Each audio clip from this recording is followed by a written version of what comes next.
మిత్రులారా, ఈ వీడియోలో మనం ఏపీడిఎస్సి ఎస్జిటి సైన్స్ కంటెంట్కి సంబంధించి కొన్ని ముఖ్యమైన బిట్ల గురించి తెలుసుకునే ప్రయత్నం చేద్దాం.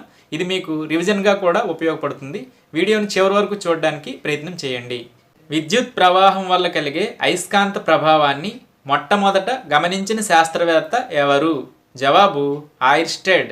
ఒక వస్తువుపై రెండు అసమాన బలాలు వ్యతిరేక దిశలలో పనిచేస్తూ ఉంటే దానిపై పనిచేసే ఫలిత బలం రెండు బలాల మధ్య భేదానికి సమానం. ఉష్ణ విద్యుత్ శక్తి తయారీకి ఉపయోగించు శిలాజ ఇంధనం ఈ క్రింది వానిలో ఏది? జవాబు నేల బొగ్గు. గాలిలో 99% వీటి మిశ్రమం. జవాబు ఆక్సిజన్ మరియు నైట్రోజన్. పరాన్నజీవి మొక్కను గుర్తించండి. జవాబు కస్క్యుటా. కణం యొక్క స్వయం విచ్ఛత్తి సంచులు.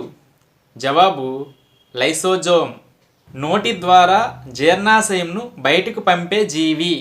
జవాబు సముద్ర నక్షత్రం. నెమటోడాలోని విసర్జక అవయవాలు.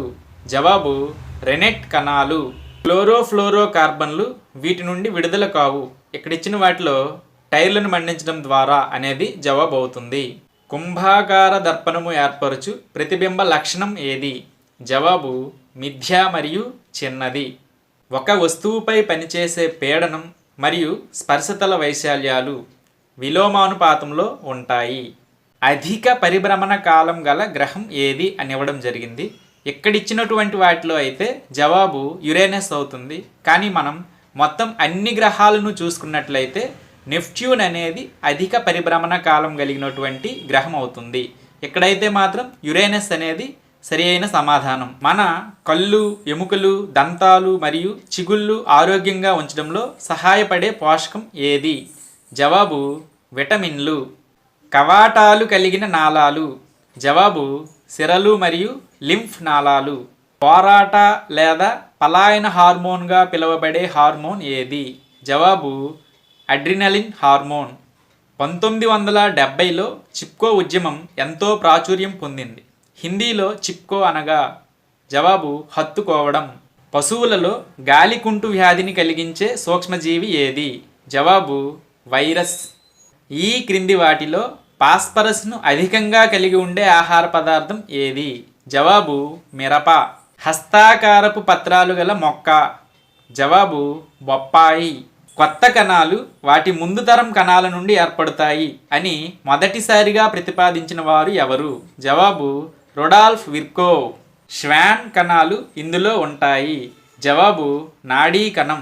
ధ్వని దీని ద్వారా ప్రయాణించగలదు. జవాబు ఘన పదార్థాలు మరియు ప్రవాహులు.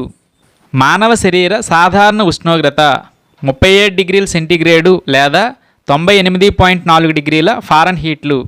కెలోరిఫిక్ విలువ ఆధారంగా క్రింది ఇంధనాలలో ఉత్తమమైనది ఏది? జవాబు హైడ్రోజన్. ఈ క్రింది వాటిలో ఉపగ్రహాలు లేని గ్రహం ఏది? జవాబు శుక్రుడు. కాలిన గాయాలకు ప్రథమ చికిత్స చేయనప్పుడు సూచించబడని విధానం ఏది? ఇక్కడ ఇచ్చినటువంటి వాటిలో కాలిన గాయంపై కట్టుకట్టి ఐస్ను ఉంచాలనేది చేయకూడదు. కాబట్టి సరైన జవాబు 2 అవుతుంది. ఆప్షన్ 2 అనేది సరైన జవాబు. అంధనాళం లేని జీవి ఏది? జవాబు పిల్లి. ద్విలింగ పుష్పాలు గల మొక్కలను గుర్తించండి. ఇక్కడ ఇచ్చినటువంటి వాటిలో ఆవాలు మరియు పెట్యూనియా అనేది సరైన జవాబు అవుతుంది. జవాబు ఏ మరియు బి. అయోడిన్ కలిగిన ఆహార పదార్థాలను గుర్తించండి అని ఇవ్వడం జరిగింది. ఇక్కడ ఇచ్చినటువంటి వాటిలో చేప మరియు అల్లంలలో అయోడిన్ అనేది కలిగి ఉంటుంది. జవాబు ఆప్షన్ 3 అనేది సరైన జవాబు అవుతుంది. 2,4-D ఒక డాష్ అని ఇవ్వడం జరిగింది. 2,4-D అనేది ఒక కలుపు నాశిని. ఆంత్రాక్స్ వ్యాధికి కారణమయ్యే బ్యాక్టీరియాను కనుగొన్నది ఎవరు? జవాబు రాబర్ట్ కోచ్. ఈ వీడియో కనుక మీకు నచ్చినట్లయితే దయచేసి లైక్ చేయండి. కుదిరితే సబ్స్క్రైబ్ చేయడానికి ప్రయత్నించండి. ధన్యవాదాలు.